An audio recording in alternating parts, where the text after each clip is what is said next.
So you brought us some new work today. That's super Yes. exciting. Yeah. Oil painting.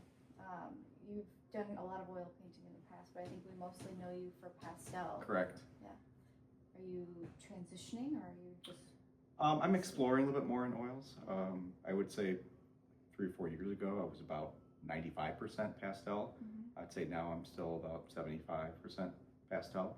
But now since I picked up teaching, and I'm also teaching charcoal and oil, I need to like brush up on those skills a little bit. So, and I'm finding that in working with oils, it's also helping inform my pastel work as well. So I will still be doing a lot of pastel. That's my love and my passion. But I like to dabble in oils a little bit more as well. Awesome. Do you notice a lot of crossover when you're working out compositions or techniques? Yeah, I think the process is very similar. Even today, I still start with rough kind of pencil sketches to kind of figure out my composition before I move to the final painting. And whether that's pastel or oil, they're both very similar in how I work. Working kind of dark to light. I usually work a little bit looser at the beginning stages and then start to tighten up as I go through the process. But yeah, I find it's very kind of similar and comparable to one another. Yeah. Are you taking the oils out plein air? I know you've done a lot of plein air. Yeah, that's a great question. I haven't done much oil painting in plein air yet. I am starting to do more in pastel because I usually have been a studio painter throughout most of my life. And but I'm finding that is being very helpful to work quick in that plein air environment when your light is changing so rapidly.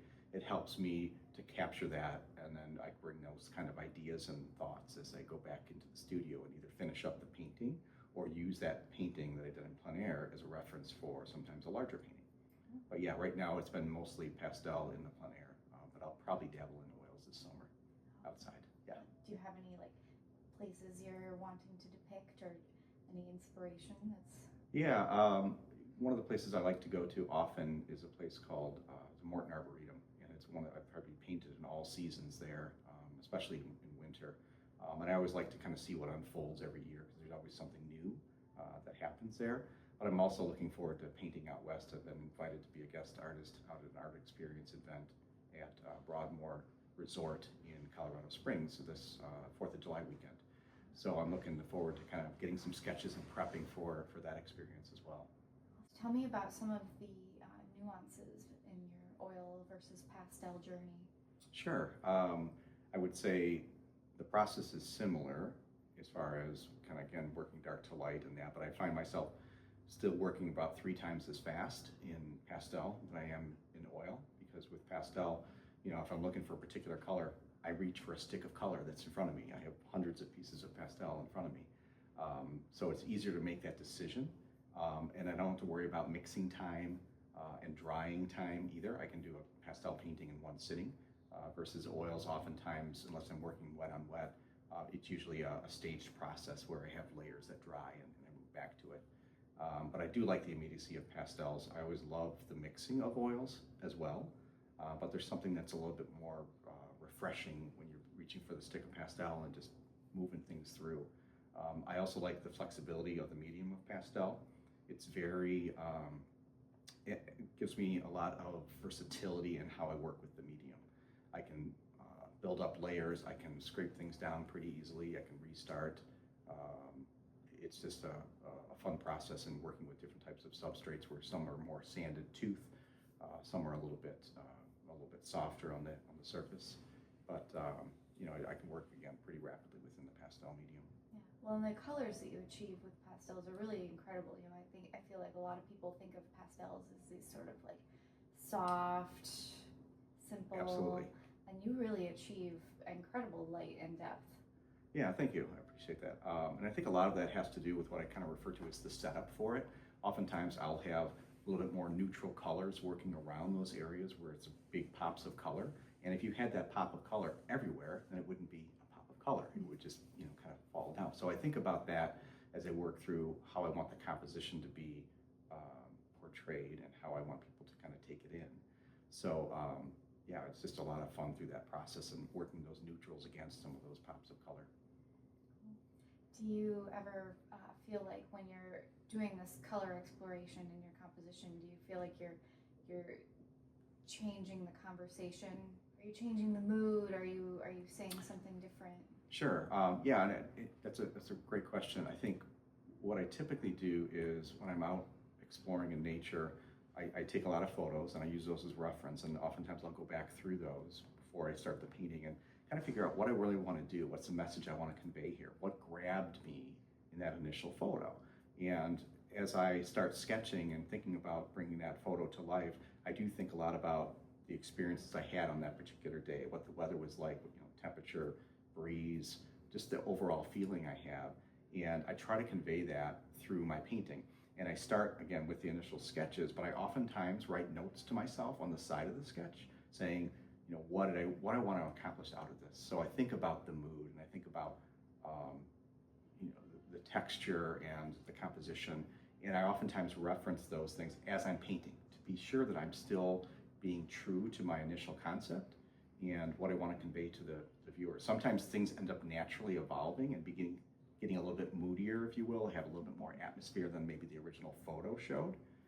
But I enjoy that kind of exploration and kind of trial and error as I'm working at times, because I think you evolve as an artist more so when you're experimenting in those situations.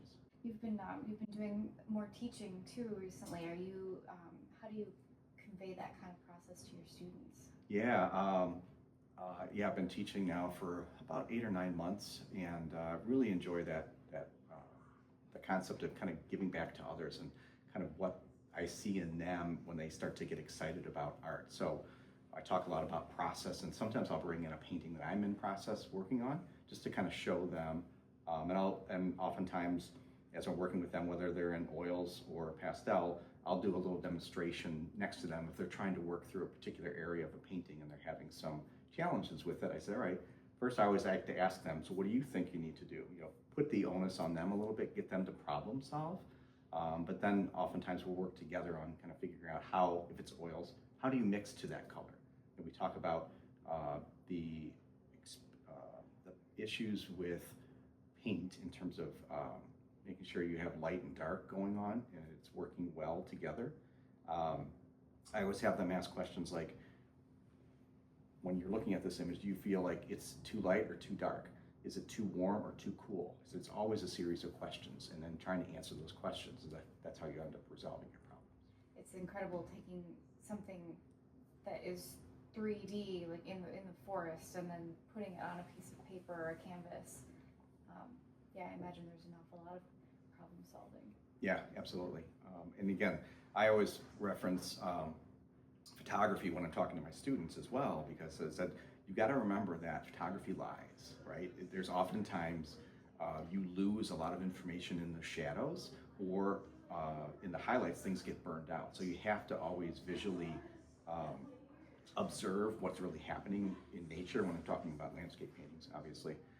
I said, but don't be a slave to the photo. Don't let that drive your composition completely, and allow some flexibility to be creative in the process itself, to say, if the photo is showing this color, well, maybe it doesn't have to be that color. Maybe it's in that same value range, but maybe you shift the color. So those types of things are conversations I have with the students all the time. Being a vice president of Chicago Pastel Painters, we often spend a lot of time educating people, and even oftentimes people in galleries, about the value of pastel and the longevity of it. People think, oh, it's behind glass, it doesn't really sell, or it's not going to last as long, and that's all very incorrect. So I know there's certain methods that you employ to make it last. Right? Yeah. Well, I think a lot of it has to do with the materials you work with. If you're working on a surface that is archival, that's the key over a long period of time. And I think there's been a tremendous amount of evolvement that has happened with the pastels brands themselves. There's a lot of new brands that have surfaced that are more concerned about color fast effectiveness. And also, when I frame my work, I always put it behind museum glass, which cuts down about 99% of the UV rays that would normally fade something in pastel, or a lesser quality of pastel.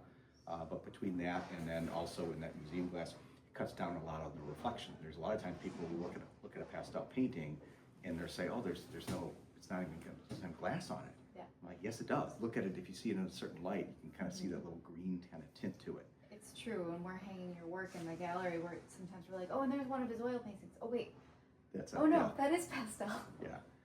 And if you think about longevity too, again, this is part of the education that we as pastelists have to have with the public, is, you know, you think about going into a museum or a gallery and you look at some of these oil paintings that have been around for hundreds and hundreds of years, and oftentimes you see, you know, the kind of cracked surface with it, right? Because there's a lot of these different kind of mediums and drying agents in there that over time get to that and cracks the surface. With pastel, it's more pure pigment. There's just a binder that holds it together in a stick form. So I've never experienced any kind of fading at all in any of the pastel brands that I've worked with over the years. I still reflect back on paintings I've done 20 or 30 years ago that I still have in my possession, and there's no issues. There's no cracking, there's no fading. It's still as vibrant as the day I put that on the surface, the pastel it is. And oftentimes, again, framing it behind glass helps protect it from any of those types of elements. Usually, pastelists, when they frame, will kind of shake off, or what they call spank, the back of the painting to get any kind of extra dust off of that. But you usually have some sort of a spacer that separates the painting itself from the glass, and that spacer allows you to have any kind of dust that's going to drop fall into kind of the channel down below, and you won't see it even if it does. And I've sent paintings all across the country to shows back and forth multiple times, and I've never had any kind of issues with that, as long as they're framed properly and you're using good materials. Awesome. Well, Brian, thank you so much for coming out. Of course, thanks for having me. Thank you for bringing a beautiful new work for us to show your public this summer. And we'll see you again in the fall for your show on October 11th. Exciting. Yeah. Thank you again for having me. Appreciate it.